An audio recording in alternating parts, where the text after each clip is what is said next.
quick, kahit kwento mo lang kung paano ko nag-start sa volleyball. Actually po, wala talaga akong tanong mag-volleyball. As in, wala akong ibang sports na nilagay except sa volleyball. Tapos, ano lang, nung elementary ako, aral lang ako.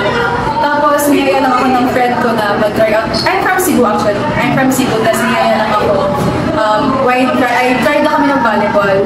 So, ayun, nag-try out kami together. Tapos, nakuha ko ni Coach Bill Mamelosa. Ayun, tapos... Sa Cebu pa? Sa Cebu pa yun.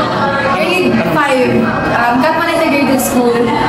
Grade 5, nag-start ako with Coach Bilma and Coach Sam until grade 6. Nung grade 5 ako, yung seniors ko, si Ate Kai, si Panda, si Ate Aki Mono, si Ate Bachi, Ate Jessa Doro, si sila po yung mga seniors ka that time.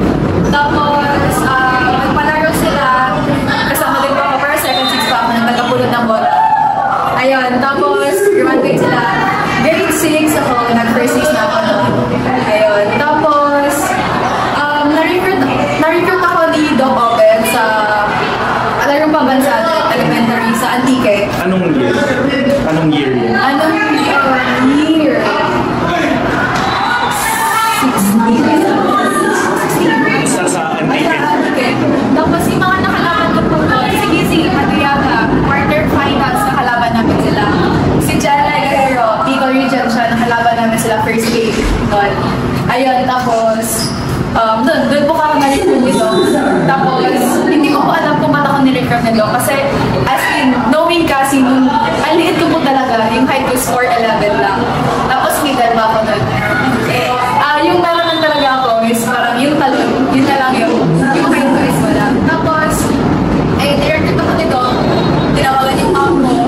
Tapos, mami ko is ayaw niya akong pumunta ng Manila kasi syempre only child. Tapos, only child, ayaw niya akong pumunta ng Manila. Pero ako as a player, parang gusto ko. I don't know why, kasi knowing Calis, hindi naman siya known before eh. So, sabi na mo, huwag ka na pumunta kasi malayo. Gatagan, bata ka pa 11 years old pa lang po ako nung pumunta ako ng Cal. Tapos sabi ko, gusto ko talaga gatagan yan. Tapos parang umabot kami sa buhay. Hindi kami nag-usap ng 1 week. Kasi ayaw niya eh, gusto ko. Ginawa ko, parang naghanap ako ng makakampi ko para pumayag mother ko. Nagpumunta ako ng Manila. Tapos ayun, so nagpupunta talaga, pumayag naman. Tapos doon ba nag-start? Grade 7 to grade 12. Ang kay-doc open na po ako. Yung mga kakampi na nagpapayag sa mother, ano yung mga kasama mo ngayon sa... Hindi lang, mga tita ko po. Okay. Mga tita ko po. Ano naman reaction niya ngayon na nasa iyo iibigay?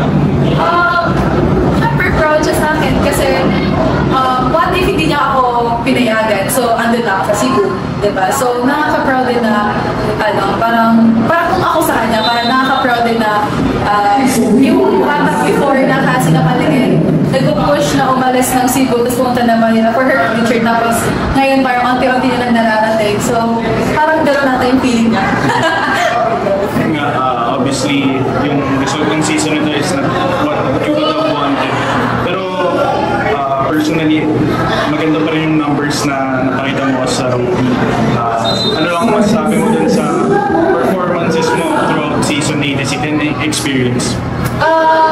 Experience is, since ito nga yung first UAP ko, kaya naman, nakaka-enjoy kasi, ayun nga, parang yung mga teams na, or mga players na tinitigil ko lang makalaro before, ngayon nakakalaro ko na.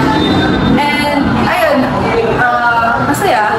Kasi, although nakakalungkot kasi patapos na yung season 86, tapos parang nakakalungkot kasi may mga hindi kami nagawa na dapat ginawa na namin.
dreams mo? Siyempre, obviously, makapaglaro sa UAP, pero ano pa yung mga pangarap mo na unti-unti mo nang na-achieve?